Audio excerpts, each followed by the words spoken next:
Assalamualaikum warahmatullahi wabarakatuh. Perkenalkan, nama saya Siti Nabila dari kelas Manajemen Risiko Bisnis 6A. Jadi di sini saya ingin membuat tugas video tentang materi pertama, yaitu tentang risiko manajemen bisnis. Uh, jadi langsung saja, untuk langkah selanjutnya, alangkah baiknya kita mengetahui apa pengertian risiko dan manajemen risiko. Yang pertama itu pengertian risiko. Sebagaimana yang telah kita ketahui, pengertian risiko ini sering dipakai untuk analisis yang mendasari pengambilan keputusan, adalah kemungkinan hasil yang diperoleh menyimpang dari yang diharapkan. Risiko pada dasarnya merupakan kata yang sudah kita dengar hampir setiap hari. Dari seringkali kata tersebut mempunyai konotasi yang negatif, sesuatu yang tidak disukai dan ingin dihindari. Banyak contoh dalam kehidupan kita sehari-hari berbagai risiko yang akan mungkin terjadi, yang biasanya digambarkan sebagai sesuatu yang negatif, misalnya seperti musibah kebakaran, kecelakaan, dan juga sebagainya. Resiko itu sendiri bersifat inherent atau melekat pada segala sesuatu. Dia itu bersanding dengan side by side, yaitu dengan value layaknya dua sisa mata uang yang sama.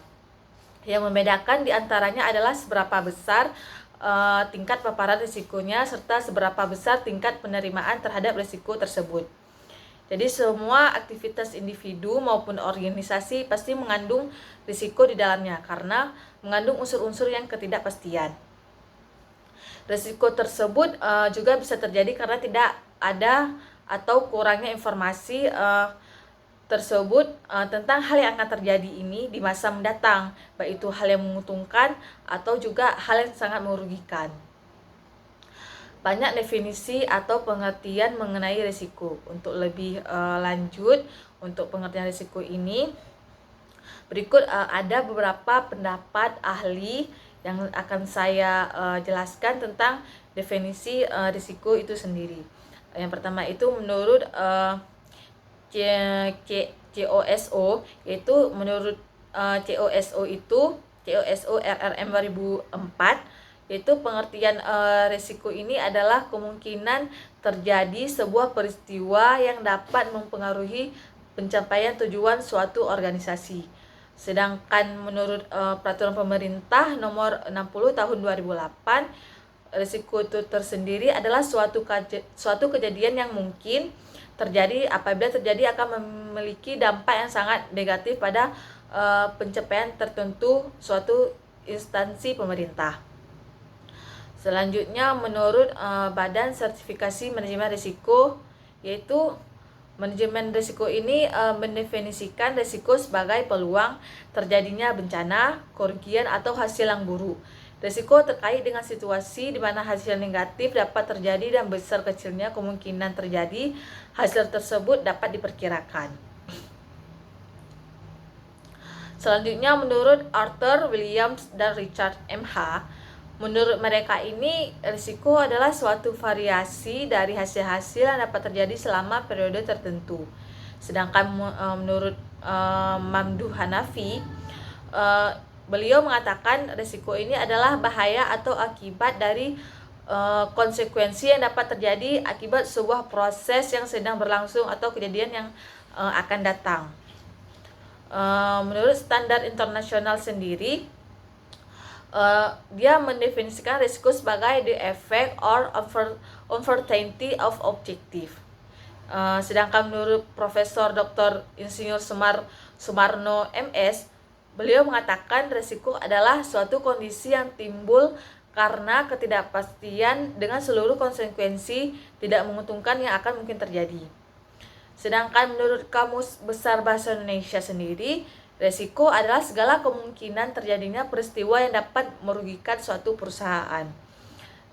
Dari berbagai definisi yang sudah saya jelaskan tadi, risiko selalu dihubungkan dengan kemungkinan terjadinya atau ketidakpastian dalam pencapaian sesuatu. Secara sederhana, risiko itu bisa digambarkan uh, uh, bisa digambarkan dengan berarti hal yang akan terjadi yang akan berujuk dampaknya negatif, karena tidak ada risiko yang namanya risiko positif. Yang terjadi risiko pasti akan terjadi risiko negatif. Nah, selanjutnya itu ada faktor penyebab terjadinya risiko dan tipe risiko. Dua faktor penyebab risiko adalah bencana atau perils dan bahaya atau hazard. Contoh risiko yang disebabkan faktor bencana antara lain adalah seperti bencana alam seperti banjir, tanah, longsor, gempa, gelombang, dan laut tinggi yang secara langsung dapat menimbulkan kerugian. Sementara risiko yang berasal dari faktor bahaya dapat diklarifikasikan dalam beberapa jenis. Yang pertama ada bahaya fisik, yaitu misalnya berhubungan dengan fasilitas bangunan suatu kantor, peralatan yang gagal produk seperti tabung gas meledak, pesawat terbang jatuh, kapal laut yang tenggelam, mobil mogok tanpa sebab, dan juga sebagainya. Selanjutnya itu ada yang kedua, bahaya moral atau moral hazard. Misalnya itu sikap yang ketidakjujuran atau ketidakdisiplinan, sikap yang tidak hati-hati ataupun kurangnya perhatian dari pihak-pihak yang terkait dalam suatu organisasi. Yang ketiga, adanya bahaya karena hukum atau peraturan atau legal hazard. Misalnya akibat mengabaikan undang-undang atau peraturan yang telah ditetapkan. Selanjutnya itu ada jenis-jenis risiko. Menurut Hanafi, terdapat ada dua jenis risiko secara umum, yaitu yang pertama risiko murni atau pure risk. Risiko murni adalah ketidakpastian terjadinya suatu kerugian, atau dengan kata lain hanya ada suatu peluang merugi dan bukan suatu peluang keuntungan. Risiko murni adalah suatu risiko yang bila mana terjadi akan memberikan kerugian, dan apabila tidak terjadi maka tidak akan menimbulkan kerugian. Namun jika tidak menimbulkan keuntungan, risiko ini akibatnya ada dua macam, yaitu rugi atau tidak break even. Contohnya adalah pencurian, kecelakaan, dan juga terjadi kebakaran. Yang keduanya itu ada risiko spekulasi atau speculative risk, yaitu risiko yang berkaitan dengan terjadinya dua kemungkinan, yaitu peluang mengalami kerugian finansial atau memperoleh keuntungan. Risiko ini akibatnya ada tiga macam, yaitu rugi atau break even. Contohnya adalah investasi saham di bursa efek, membeli undian, dan juga sebagainya. Sedangkan menurut Jorion, terdapat tiga jenis risiko pada suatu organisasi, yaitu yang pertama ada risiko bisnis atau business risk, yaitu risiko bisnis adalah risiko yang dihadapi oleh organisasi atas kualitas dan keunggulan pada beberapa produk pasar yang dimiliki oleh organisasi. Risiko seperti ini hadir karena adanya ketidakpastian dari aktivitas bisnis seperti inovasi, teknologi, serta desain produk dan pemasaran. Selanjutnya itu ada risiko strategi atau strategi risk. Risiko strategi ini muncul karena adanya perubahan fundamental pada lingkungan ekonomi ataupun politik. Risiko strategi sangat sulit untuk dihitung karena berhubungan dengan hal-hal makro di luar organisasi seperti kebijakan ekonomi, iklim politik, dan juga lain-lain. Yang ketiga ada risiko keuangan atau financial risk, yaitu risiko finansial merupakan risiko yang timbul sebagai akibat adanya pergerakan pada pasar finansial yang tidak dapat diperkirakan. Risiko ini berkaitan dengan kerugian yang mungkin dihadapi dalam pasar finansial seperti kerugian akibat pergerakan tingkat suku bunga atau kegagalan atau default dalam obligasi finansial.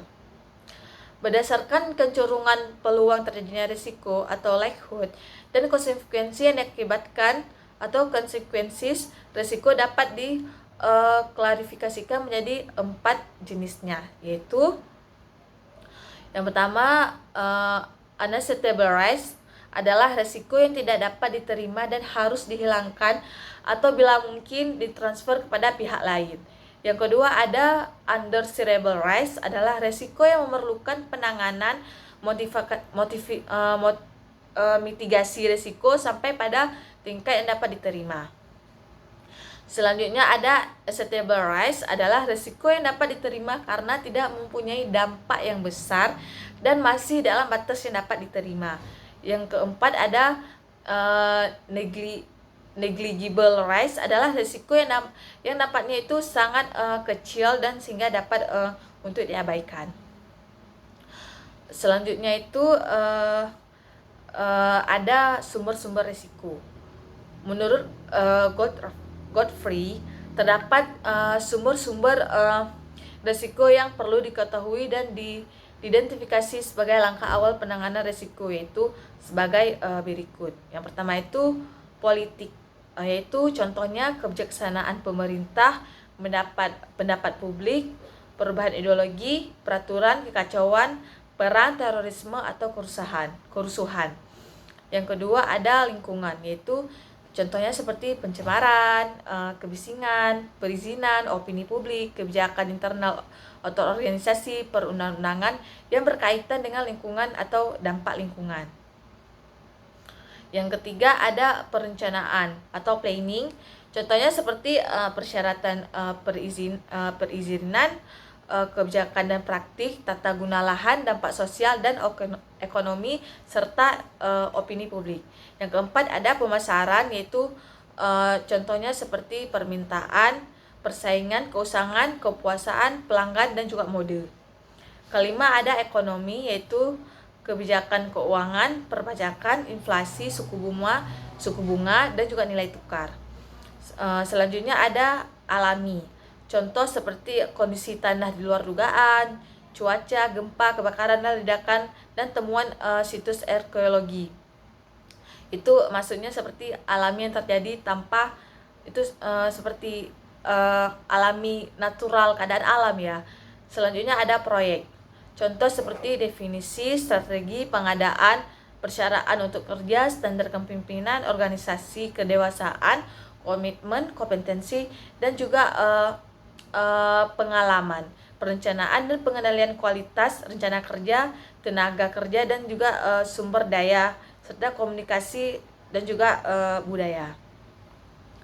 Selanjutnya ada teknis, contohnya seperti kelengkapan desain, efisiensi, operasional, dan juga keandalan, serta manusia seperti kesalahan, tidak kompeten, kelalaian, kelelahan, dan juga budaya bekerja dalam kondisi gelap atau malam hari. Selanjutnya ada kriminal, contohnya seperti kurang aman, perusakan, pencurian, penipuan, dan juga korupsi. Serta yang terakhir adalah keselamatan atau safety, yaitu peraturan seperti kesehatan dan keselamatan kerja, zat berbahaya yang bertabrakan, keruntuhan, kebanjiran, dan juga kebakaran serta ledakan.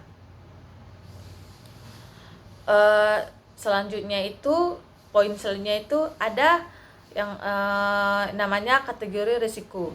Ada beberapa kategori risiko tergantung dari sudut pandang kita melihatnya. Yang pertama itu ada risiko dari sudut pandang penyebab. Dilihat dari sebab terjadinya ada dua macam risiko, yaitu risiko keuangan, yaitu yang disebabkan oleh faktor keuangan, serta risiko operasional yang disebabkan oleh faktor-faktor non keuangan seperti teknologi, sistem, prosedur, dan juga alam. Yang kedua itu ada resiko daripada sudut akibat, sudut pandang akibat. Yang pertama itu dilihat dari akibat yang ditimbulkan. Ada dua macam resiko, itu yang pertama resiko murni dan juga resiko spekulatif. Resiko murni ini terjadi karena yang berakibat merugikan dan tidak memungkinkan adanya keuntungan, misalnya terjadi kebakaran. Yang namanya kebakaran yang tidak ada keuntungan ya. Selanjutnya risiko spekulatif yang memungkinkan terjadinya kerugian tetapi juga memungkinkan terjadinya keuntungan, misalnya risiko melakukan investasi. Yang ketiga ada risiko dari sudut pandang aktivitas. Ada berbagai macam aktivitas yang dapat menimbulkan risiko, misalnya aktivitas pemberian kredit oleh bank, aktivitas pelayanan dan pelayanan kepada masyarakat sendiri. Selanjutnya yang keempat ada aktivitas dari sudut pandang kejadian. Risiko dari sudut pandang kejadiannya itu misalnya itu seperti risiko kebakaran. Selanjutnya yang kelima ada risiko sudut pandang dan jenis risiko dari sudut pandang jenis risiko, yaitu mencakup teknologi, keuangan, sumber daya manusia, kesehatan, politik, ekonomi, hukum, dan juga keamanan. Yang keenam ada risiko dari sudut pandang sumbernya, yaitu meliputi risiko eksternal, politik, ekonomi, bencana alam, dan juga risiko yang dari internal itu reputasi, keamanan, manajemen, informasi untuk pengambilan keputusan. Serta yang ketujuh itu ada risiko dari sudut pandang penerima risiko. Risiko dari sudut pandang penerima risiko mencakup orang seperti risiko reputasi, hasil program, penggunaan aset, lingkungan, pelayanan, dan lain-lain. Serta yang ke-8 itu ada risiko dari sudut pandang tingkat kemungkinan atau level status. Yang pertama itu risiko rendah, risiko menengah, dan juga risiko tinggi. Yang ke-9 risiko dari sudut pandang kemampuan mengendalikan, yaitu risiko yang terkendali, risiko yang kurang terkendali, dan juga risiko yang tidak atau sangat sulit dikendalikan. Selanjutnya ada risiko dari sudut pandang hierarki risiko. Yang pertama risiko strategis, program, proyek, dan juga risiko operasional. Yang ke-11 ada risiko dari sudut pandang penetapan tujuan organisasi, yaitu yang pertama risiko strategis, yaitu berhubungan dengan keselaraan dengan selera risiko, dan juga yang kedua risiko operasional berhubungan dengan efektivitas dan efisiensi aktivitas operasi, dan yang ketiga risiko pelaporan, yaitu berhubungan dengan keandalan dalam proses pengambilan keputusan, serta yang terakhir risiko ketaatan, yaitu berhubungan dengan kesesuaian terhadap regulasi yang berlaku.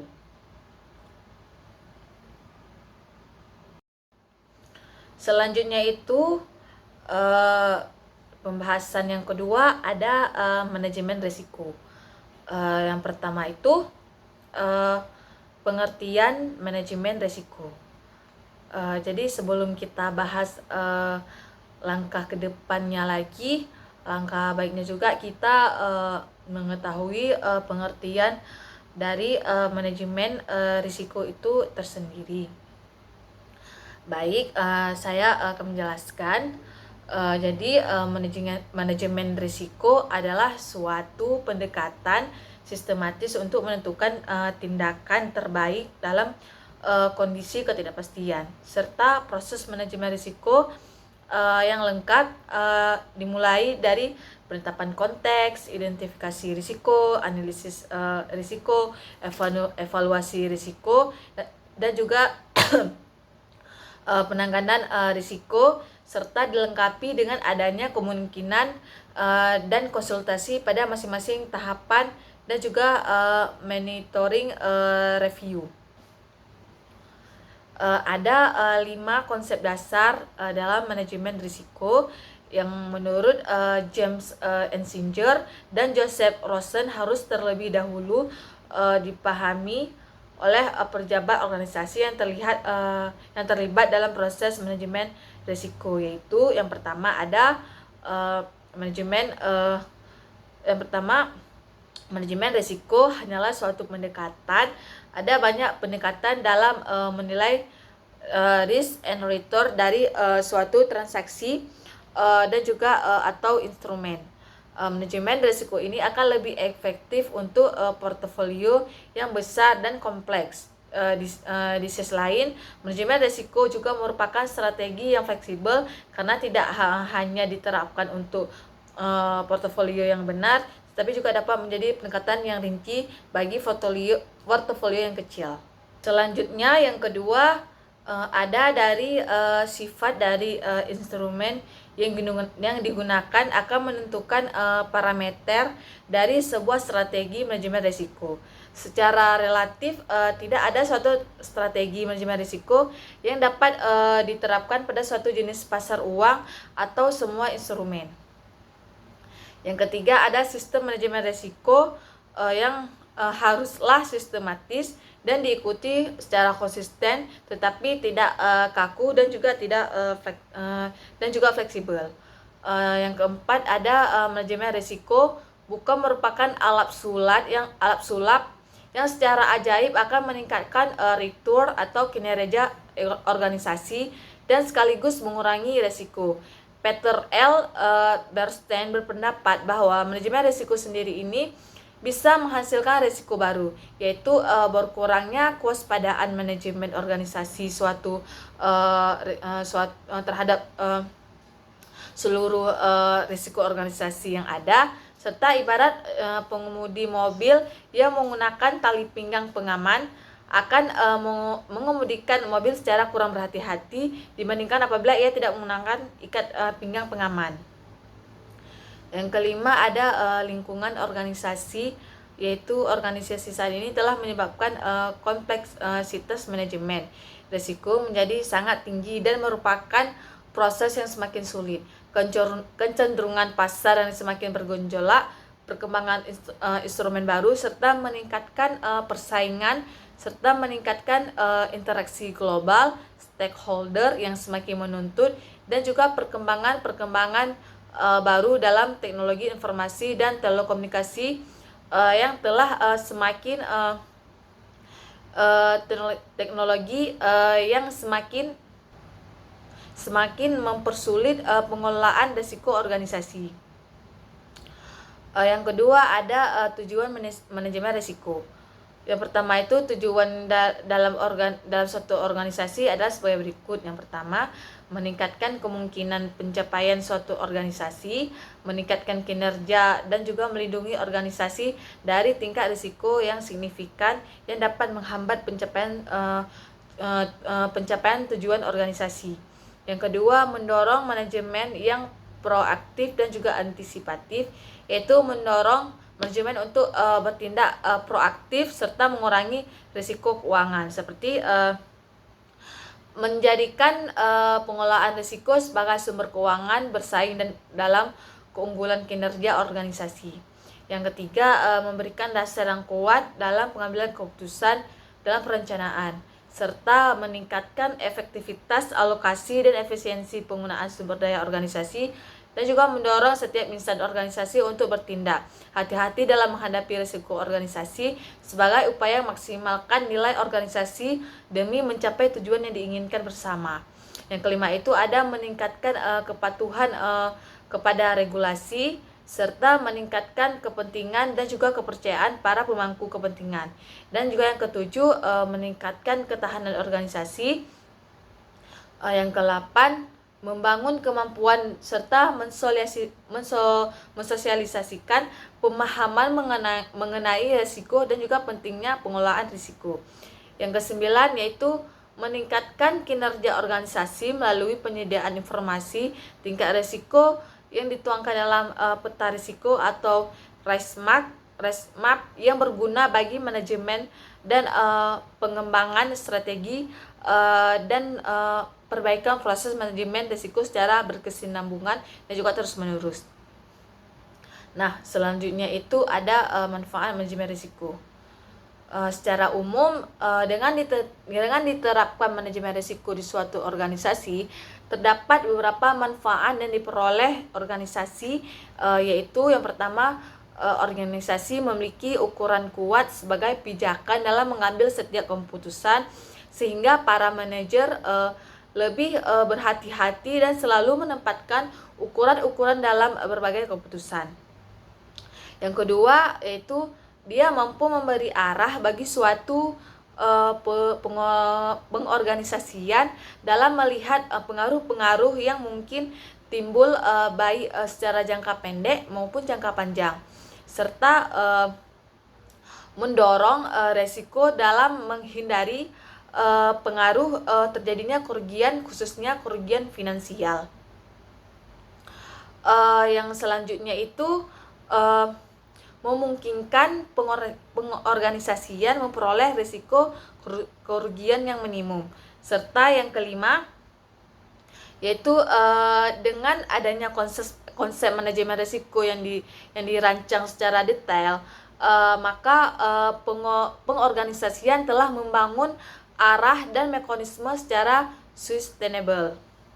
Selanjutnya dari sisi organisasi sektor publik dan sektor publik, manfaat manajemen risiko sektor publik antara lain adalah yaitu pelayanan publik. Manajemen risiko membantu menaksir dampak risiko untuk dapat memastikan bahwa risiko telah dikelola untuk pengelolaan diarahkan untuk mengurangi risiko. Serta yang kedua itu dalam hal efisiensi penggunaan sumber daya, manajemen risiko membantu memprioritaskan misalnya di area mana instansi sektor pertanian memiliki risiko besar dalam pencapaian hasil programnya, sehingga sumber daya dapat diarahkan terutama kepada area yang dengan berisiko tinggi. Yang ketiga, dalam hal peningkatan keandalan dan juga kecukupan pengendalian manajemen risiko dapat membantu minimalkan pemborosan, kecurangan atau juga kesalahan. Serta yang keempat, dalam hal inovasi, manajemen risiko membantu menilai opsi-opsi menyangkut peluang pelayanan dan hasil yang lebih baik, serta apa yang perlu dilakukan untuk mengelola risiko yang muncul berkaitan dengan opsi tertentu tersebut. Untuk melaksanakan manajemen risiko sektor publik yang efektif diperlukan perubahan signifikan pada budaya organisasi, sehingga manajemen risiko sektor publik menyatu dalam perilaku aktivitas seluruh lini organisasi. Dengan mempertimbangkan persepsi instansi dan publik terhadap risiko serta sumber daya yang tersedia pada instansi, manajemen risiko sektor publik membutuhkan komitmen mulai dari pimpinan puncak sampai pegawai tingkat bawah. Untuk memulainya diperlukan pemahaman mendasar tentang terjadinya risiko dan juga bagaimana menilainya, serta menangani dan juga memonitor serta mengkomunikasikannya. Secara ringkas, penerapan manajemen risiko di lingkungan organisasi memberikan manfaat untuk hal-hal seperti mengurangi kejutan, meningkatkan kesempatan serta memanfaatkan peluang, serta meningkatkan kualitas perencanaan dan juga peningkatan pencapaian kinerja, serta meningkatkan hubungan yang baik dengan pemangku kepentingan. Serta yang kelima, meningkatkan kualitas pengambilan keputusan, meningkatkan reputasi organisasi, meningkatkan rasa aman bagi pimpinan dan seluruh pegawai, serta meningkatkan akuntabilitas serta dan tata kelola organisasi. Nah, di manajemen risiko ini ada suatu contoh kasus. Jadi ada contoh kasusnya, yaitu kasus Garuda Indonesia dan pentingnya manajemen risiko terhadapnya. Kasus yang belakangan menjadi viral yaitu gugatan seorang penumpang kepada maskapai Garuda Indonesia, layak untuk kita pelajari dan ambil hikmahnya. Karena apa? Gugatan yang dilayangkan jumlahnya tidak main-main. BRA Kusmariam Jatikusumo menggugat PT Garuda Indonesia Tbk Persero sebesar 11,25 miliar. Nah, kalau saja gugatan ini dimenangkan oleh Kusmariam, tentu saja ini akan semakin memberatkan keuangan Garuda Indonesia. Apabila belakangan ini kita ketahui bahwa tahun lalu Garuda Indonesia ini belum berhasil mencetak laba. Pada tahun 2017 Garuda menderita kerugian bersih sebesar 213,4 juta dolar Amerika Angka tersebut menurunkan dibandingkan laba bersih yang diperoleh Garuda pada tahun 2016 sebesar 9,36 juta dolar Amerika. Jadi untuk resiko operasionalnya ini, kasus di atas adalah bagian dari resiko operasional. Resiko operasional ini adalah resiko akibat ketidakcukupan dan atau tidak berfungsinya proses internal. Resiko ini diakibatkan oleh tidak adanya atau tidak berfungsinya prosedur kerja, kesalahan manusia, kegagalan sistem, dan juga adanya kejadian-kejadian eksternal yang mempengaruhi operasional perusahaan. Berikut adalah keterangan dari kuasa hukum penggugatnya yaitu mereka menilai pramugari itu terlalu lalai sehingga para pramugari ini menyediakan makanan sedang ngobrol atau sama lain sehingga menumpahkan air panas katanya. Berdasarkan keterangan tadi, jelas bahwa kejadian risiko operasional ini disebabkan oleh faktor kesalahan manusia. Apakah ada kesalahan dalam melaksanakan prosedur kerja? Tentunya kita harus bertanya kepada Garuda Indonesia. Apakah ngobrol atau berbicara pada saat menyajikan makanan dan minuman kepada penumpang itu sudah diatur dalam SOP layanan mereka? Atau apabila sudah diatur, apakah itu diperbolehkan? Jika tidak diperbolehkan, maka jelas bahwa ini adalah risiko operasional yang disebabkan oleh tidak berfungsinya prosedur kerja. Nah, risiko pasar. Akibat ramainya pemberitaan kasus di media, harga saham GIE pada penutupan kemarin hari jumlah tanggal 13 Maret 2018 hanya 296 atau turun sekitar 7,5%. Bukankah angka penurunan yang kecil bila dilihat dari sudut pandang investor saham? Kita harus memahami betul bahwa sepanjang perusahaan masih memiliki produk dan jasa, maka perusahaan tersebut selalu akan berada dalam bayang-bayang risiko operasional. Lebih gawatnya lagi, dari satu risiko dapat menimbulkan beberapa risiko lainnya. Lantas, bagaimana cara kita minimalisasi risiko? Tidak ada jawaban tunggal untuk menjawab pertanyaan ini. Setidaknya beberapa langkah berikut dapat dilakukan untuk minimalisasi risiko operasional. Yang pertama, memastikan seluruh pegawai mengerti dan memahami profil risiko mereka. Ajarkan kepada mereka juga untuk dapat minimalisasi kejadian ataupun dampaknya. Serta pastikan seluruh pegawai pastikan seluruh pegawai memiliki kemampuan dan keterampilan bekerja yang memadai.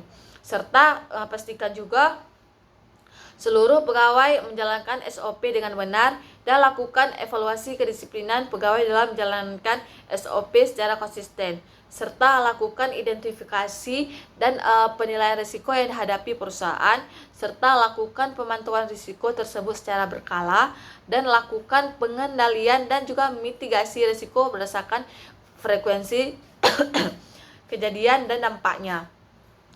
Serta lakukan evaluasi secara berkala untuk setiap risiko yang dihadapi oleh perusahaan dan upaya perbaikan dari waktu ke waktu. Alihkan risiko kepada pihak ketiga, asuransi misalnya. Untuk risiko-risiko kejadiannya jarang, namun dampaknya untuk sangat besar.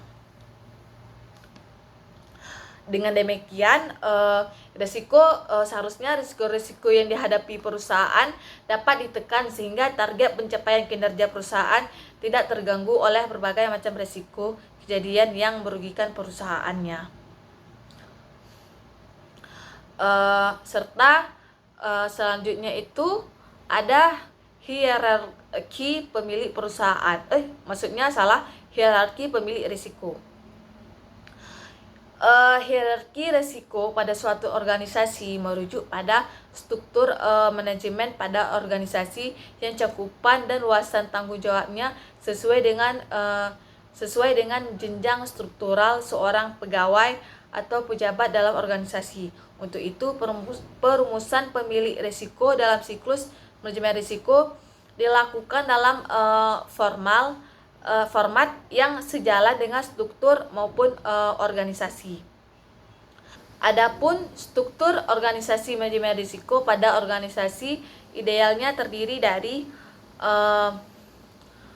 pertama, komite manajemen risiko di tingkat kementerian atau lembaga, dan unit pemilik risiko atau UPR, serta unit kepatuhan manajemen risiko dan juga inspektorat. Nah, di komite manajemen risiko ini di tingkat kementerian atau lembaga terdiri dari menteri, kepala, ketua, pimpinan tertinggi organisasi, serta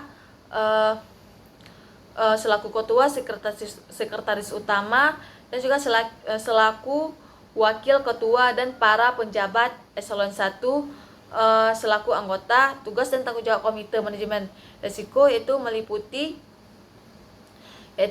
pertama, menetapkan petunjuk pelaksanaan manajemen risiko kementerian dan juga lembaga, dan yang kedua menetapkan kebijakan penerapan manajemen risiko kementerian dan lembaga, antara lain kategori risiko, kriteria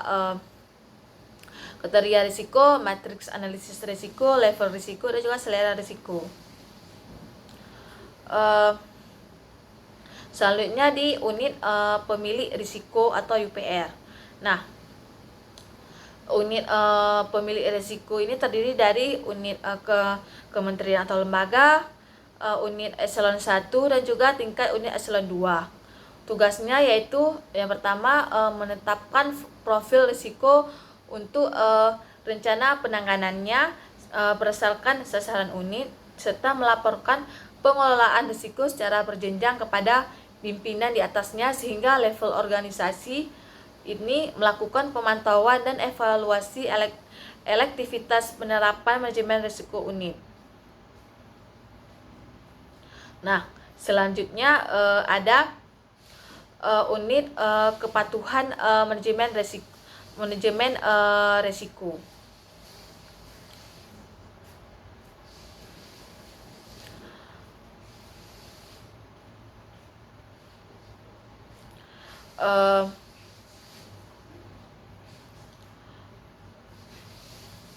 Unit kepatuhan manajemen risiko dan inspektorat yaitu merupakan unsur pengawasan interorganisasi, berada di bawah dan bertanggung jawab kepada menteri, kepala, ketua, dan juga pimpinan tertinggi suatu organisasi, dan secara administratif dikoorganisasikan oleh sekretaris utama. Inspektorat mempunyai tugas melaksanakan pengawasan inter atau pelaksanaan tugas organisasi, yaitu pelaksanaan fungsi unit keputusan manajemen risiko dilakukan oleh inspektorat dalam penerapan manajemen risiko. Inspektorat bertanggung jawab melakukan pengawasan dan konsultasi atas penerapan manajemen risiko sebagai aparat pengawasan inter pemerintah organisasi. Tugas dan tanggung jawab inspektorat dalam penerapan manajemen risiko meliputi yaitu audit, review, pemantauan, dan evaluasi penetapan manajemen risiko pada seluruh UPR berdasarkan pedoman penerapan manajemen risiko yang ditetapkan di Badan Standarisasi Nasional. Serta tugas lainnya melakukan penilaian atas tingkat kematangan penerapan manajemen risiko di seluruh level UPR berdasarkan pedoman penerapan manajemen risiko yang telah ditetapkan organisasi.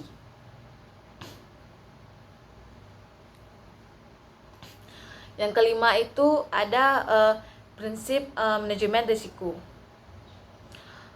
Prinsip penerapan manajemen risiko terdiri dari 11 prinsip, yaitu manajemen risiko melindungi dan menciptakan nilai tambah, serta yang kedua, manajemen risiko adalah bagian dari terpadu dari suatu organisasi, serta manajemen risiko adalah bagian dari proses pengambilan keputusan, serta yang keempat, manajemen risiko secara khusus menangani aspek ketidakpastian, serta Yang kelima, manajemen risiko bersifat sistematik, terstruktur dan tepat waktu. Serta yang keenam, manajemen risiko berdasarkan pada informasi terbaik yang tersedia. Serta yang ketujuh, manajemen risiko adalah khas untuk penggunaannya. Yang ke-8, manajemen risiko mempertimbangkan faktor manusia dan budaya. Serta yang ke-9, manajemen risiko harus transparan dan inklusif. Yang ke-10, manajemen risiko bersifat dinamis, berulang dan tanggap terhadap perubahan. Dan juga yang terakhir, manajemen risiko harus memfasilitasi terjadinya perbaikan dan peningkatan organisasi secara berkelanjutan. Nah, yang ke-11 tadi yang sedikit saya menjelaskan. Jadi di yang pertama itu, manajemen risiko memberikan kontribusi melalui peningkatan kemungkinan pencapaian secara organisasi secara nyata. Sedangkan di manajemen risiko bagian terpadu, manajemen ini merupakan bagian dari tanggung jawab manajemen dan merupakan bagian dan tak terpisahkan dari suatu proses organisasi, proyek dan juga manajemen perubahan. Serta yang ketiga, manajemen risiko adalah bagian dari proses pengambilan keputusan. Nah, maksudnya itu membantu para pengambil keputusan untuk mengambil keputusan atas dasar-dasar pilihan yang tersedia dengan informasi yang lengkap, selengkap mungkin. Yang keempat, risiko menangani aspek yang ketidakpastian. Maksudnya itu menangani aspek ketidakpastian dalam proses pengambilan keputusan. Ia memperkirakan bagaimana sifat ketidakpastian dan bagaimana hal tersebut harus ditangani. Yang kelima, manajemen risiko bersifat sistematik, yaitu memberikan kontribusi terhadap efisiensi dan konsistensi manajemen risiko. Dengan demikian hasilnya dapat dibandingkan dan memperoleh hasil serta perbaikan. Yang keenam, menerima risiko berdasarkan pada informasi terbaik yang tersedia. Misalnya, informasi yang digunakan dalam proses manajemen risiko didasarkan pada sumber informasi yang tersedia seperti pengalaman, observasi, dan juga penilaian ahli. Akan tetapi, harus disadari bahwa semua informasi ini mempunyai keterbatasan yang harus dipertimbangkan dalam proses pengambilan keputusan, baik dalam membuat model risiko maupun perbedaan pendapat yang mungkin terjadi di antara para ahli. Yang ketujuh, manajemen risiko adalah khas untuk penggunaannya, yaitu diselaraskan dalam konteks eksternal dan eksternal organisasi serta sasaran organisasi dan profil risiko yang dihadapi organisasi tersebut. Yang ke-8 yaitu manajemen risiko mempertimbangkan faktor manusia dan budaya. Nah, penerapan manajemen risiko haruslah kenali kapabilitas organisasi, persepsi dan tujuan masing-masing individu di dalam suatu organisasi, khususnya yang menunjang atau menghambat pencapaian sasaran organisasi. Yang ke-9, manajemen risiko harus transparan dan inklusif. Untuk memastikan bahwa manajemen risiko tetap relevan dan terkini, para pemangku kepentingan dapat pengambil keputusan di setiap tingkatan organisasi harus dilabatkan secara efektif. Yang ke-10, manajemen risiko bersifat dinamis, berulang dan tanggap terhadap perubahan, yaitu ketika terjadinya peristiwa baru baik di dalam maupun di luar organisasi, konteks manajemen risiko dapat memahami pemahaman yang ada juga mengalami perubahan. Dalam situasi tersebut, tahapan monitoring dan review berperan dan juga memberikan kontribusi.